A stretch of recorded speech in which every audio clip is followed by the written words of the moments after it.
So let's discuss another type of reading question on the TOEFL test. So sometimes they ask you about words like, sometimes the questions they ask you on TOEFL are about these words like he, she, it, they, them. These are pronouns, or some adjectives like these, that, these, those. Or they can ask you about the meaning of the connection or the referent of the words like one, some, a few, many. So you need to be able to recognize this type of question immediately, and you need to use the following three strategies to address these questions. So as you can see in the text below, it's a text about tornadoes, and the highlighted words which they're asking about is the pronoun it. So it by itself is not a content word. So it doesn't mean anything. But somehow in this question, they're asking you the word it in paragraph 1 refers to which word? Is it weigh, water, sink, or drain? And you need to understand very well that the word it itself doesn't carry any meaning. There is no meaning at all. This word it gets and receives the meaning from another word before, usually in the same sentence. And basically, to answer this question, you need to find that word. Okay? So I have three strategies which will help you to find that word, the referent. Let's read the sentence. The rising air pushes against the colder air, and the rotation of the earth causes the air to spin in much the same way that water in a sink spins as it goes down a drain. Okay? So the first strategy you should use is this one. Remember, we're looking for a reference. And the first strategy goes like this. You can only refer backwards to the word which is before. You cannot refer forward to the word which comes after. So look at the options. We have four options here. Weigh, water, sink, and drain. So which of these words come before it? Which of these four words appear before pronoun it? And which one appears after? How do you think?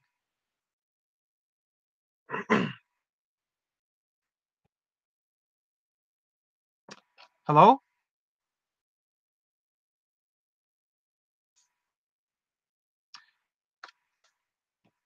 Do you see this word it? Hello? Yes. So Anna, which words from this list, weigh, water, sink, drain, which words appear in the sentence before pronoun it? That's right, these three words. What can you tell me about the word drain?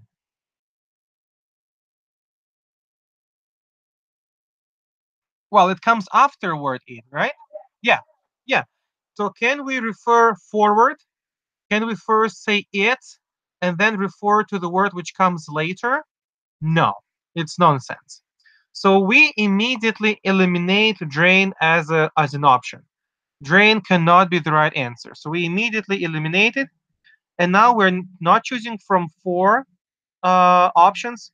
We're choosing from three. Drain is eliminated because it comes after it. So this is the first strategy you can use for this type of question. You can always eliminate words which appear later after the word which is highlighted. Okay, is it clear? Good. Now strategy number two. Very often the words they highlight, they play the role of the subject. And in English, subject is always followed by a verb. Like in our case, it goes down a drain. So the second strategy is this. You can use this verb to ask yourself a question.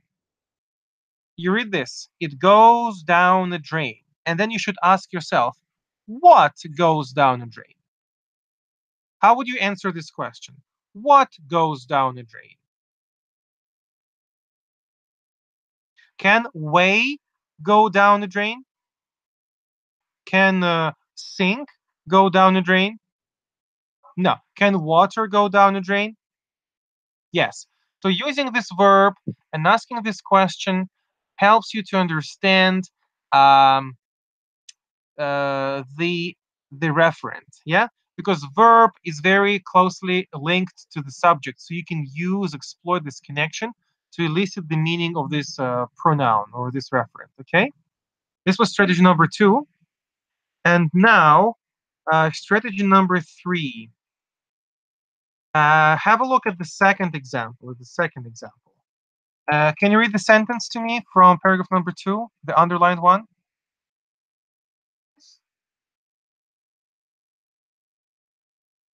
Yeah, the second paragraph. The pressure.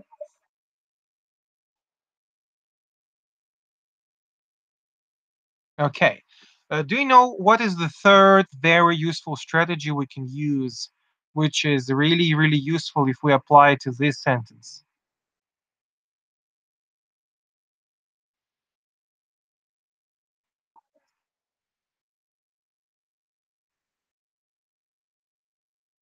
Sorry?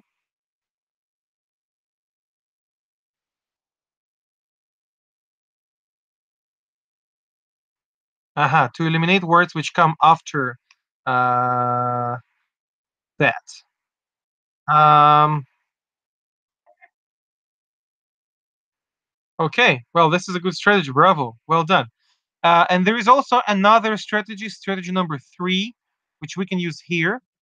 Um, you should always be very happy when in this type of question you see some kind of comparison. Do you see any words which signal and show and demonstrate that there is some kind of comparison in the sentence, that something is being compared to something else? Do you see such signal words? What are they?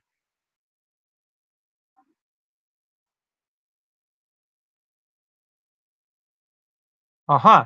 So first of all, we have an adjective, lower, in its comparative form, lower. So there is definitely a comparison in this sentence. And then also we have another word, then, which also indicates that there are two things which are being compared. And this is really the key. If you see a comparison in this type of question on TOEFL test, you should be really happy because here we have two things which are being compared. What are they? Can you quickly find them? What is on one side? Yeah.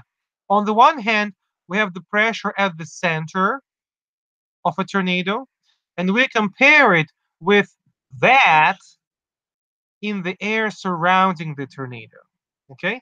So obviously, that refers back to word pressure. They just, while they were doing this comparison, they didn't want to repeat the word pressure twice. They didn't want first to say the pressure at the center of a tornado and then repeat it again, the pressure in the air surrounding the tornado. So they just substituted this word pressure with that. So this is strategy number three. Okay.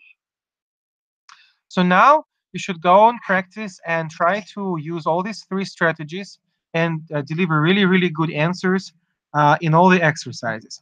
Let's revise one more time. Strategy number one, we always refer backwards. We cannot refer uh, forward. If there are any words which appear later after the highlighted word, we can immediately eliminate them. Strategy number two, we need to use the verb. Usually, these highlighted words are subjects and they're followed by a verb. We can use that verb to ask a question and to use the link between the verb and the subject to elicit the meaning. And strategy number three, when we see comparisons, some things being compared, then we need to understand what is being compared to what, and that's usually the right answer. And words which signal about comparison are rather, but, then, things and adjectives like lower, faster, higher, better. So when you see these words, use comparison to answer this type of TOEFL question from the reading section. Okay,